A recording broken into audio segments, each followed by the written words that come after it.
I want to talk about Hurricane Sandy, mainly because of what it did to my name. But no, I want to talk about what happened to us in Somers. During the hurricane, we didn't sustain a lot of damage, but we all lost power for almost 10 days, along with trees and roofs. And this caused a palpable sense of fear and anxiety among us. Cars lined up immediately for gas.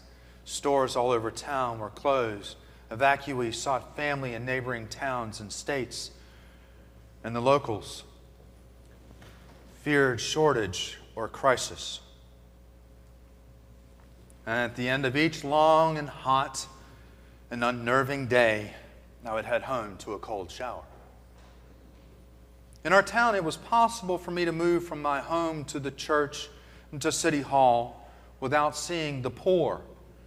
Even in the wake of Sandy's wrath, beautiful Route 100 was still lined with flags and flowers and offered me a commute without driving through the destruction of the neighborhoods just a mile away. It was the homes of the poorer families in town that were hurt the most. And I came to realize that we do a pretty good job of keeping the poor hidden.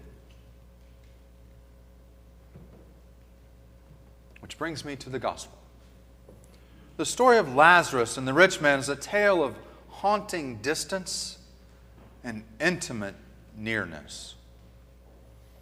The rich man is separated from Lazarus first by a gate, and then he goes to Hades, and this great chasm separates him and Lazarus, who is embraced in the bosom of Abraham.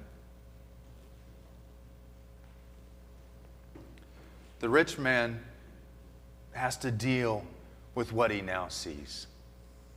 The rich man, if you hear the story again, still doesn't get it. Because what does he do? He tells Abraham to make the poor man do something for him. Tell Lazarus to bring this to me, he says. He did not understand what the fragmenting was. He didn't understand that the fragmenting that was going on, the separation, was of his soul. So back to Somers. It's ironic and tragic that I had to be reminded to remember the poor. I'm a priest after all. I've spent years studying the Scriptures, and I like to think that I know them, well, pretty well. So why did I forget the poor in the early moments of the aftermath of Hurricane Sandy? Well, in the crisis, I personally lost trees and power and clean water. But I had the resources. I had a generator, and I had plenty of propane, and I had it running all day for 10 days. And I had a chainsaw for the downed trees. One of those large trees was ripped out of the ground by a microburst, and it just missed our home by yards. But it missed the house. And my wife and my kids, we were safe.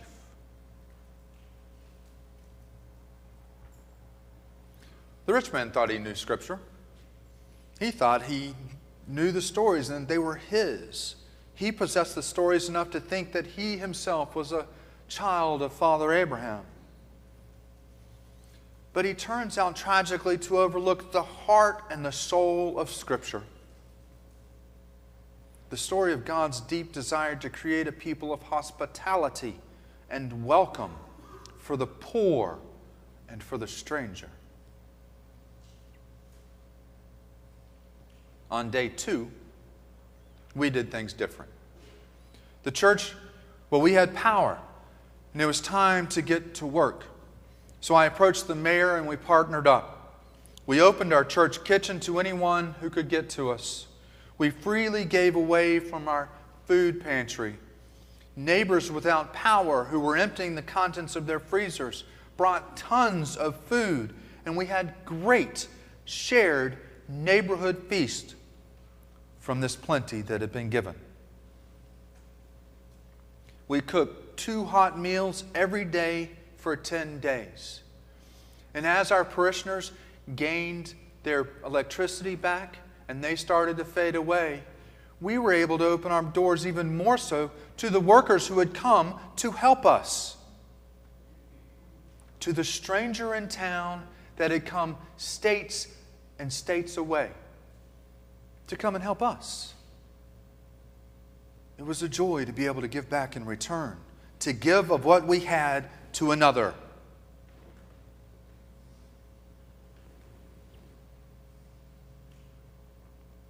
People were still frightened and tucked away and sheltered, alone in their big houses. And they were worrying about gas and groceries running out. But they ended up coming to church. And the church was a safe place for all people. It didn't matter if they were rich or if they were poor. Everyone was out of power.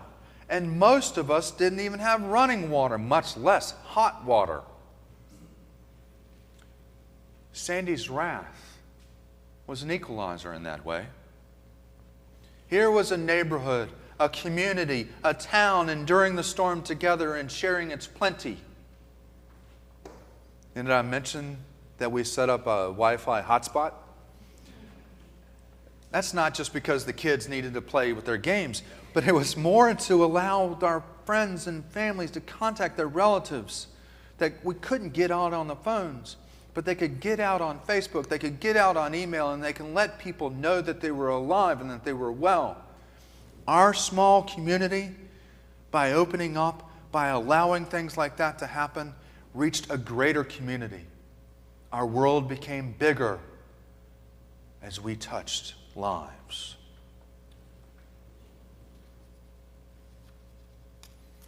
So where does that lead us? It leads us to understand that the danger to us is that if we read this story of the rich man and Lazarus and think it has nothing to do with us, we're wrong. Most of us are rich by the standards of this world. We live in Westchester County, and that should be enough. But we also live in Rye. While our names may not be published on the list for the wealthiest Americans, we are doing pretty well. Yet we don't identify with the rich man in Jesus' story. It's true. Maybe we were not born with a silver spoon in our mouths, but we were born to a life lived out on this side of the gate where the rich man stands.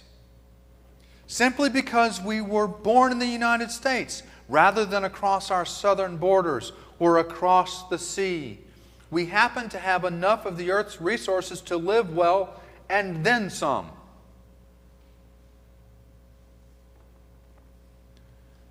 There is a gate between us and the world's poor. And that gate is there due to the circumstances of our birth. We continue to live well on our side of the gate because we take good care of what we have, and we are sensible and we're hardworking, right? And because of the grace of God, many of life's problems have not come our way to put us on the street with Lazarus. Jesus' story is a wake-up call to us, a call to tend to the gate. It's a call to look at our lives, to share what we have. Even the bread crusts from which were thrown to the rich man's dogs would have fed Lazarus well.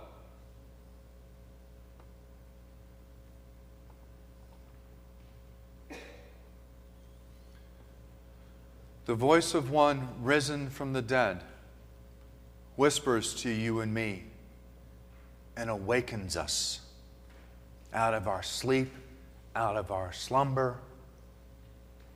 And it calls us and says, how well are you sharing what we possess? Starting today, we will be hearing about stewardship in the life of our church. In this season of stewardship, there will be a special focus on the spiritual nature that should ground our giving and remind us that we are called to give generously out of the abundance of what we have, living here on this side of life's gate. But there's more to be shared than our material wealth. The parable calls us to tend to our gates in other ways. Jesus taught us that there's more than just one kind of poverty. You can have a lack of wealth, yes, but you can also have a lack of spiritual depth. We stand this side of the gate with the rich man. The parable allows us to see poor Lazarus being rocked in the bosom of Abraham. The story is designed to shock us. It is the voice of one who is risen from the dead, and it comes to us, jolting us into a new awareness, asking again and again, how much is enough? How are you sharing what you have?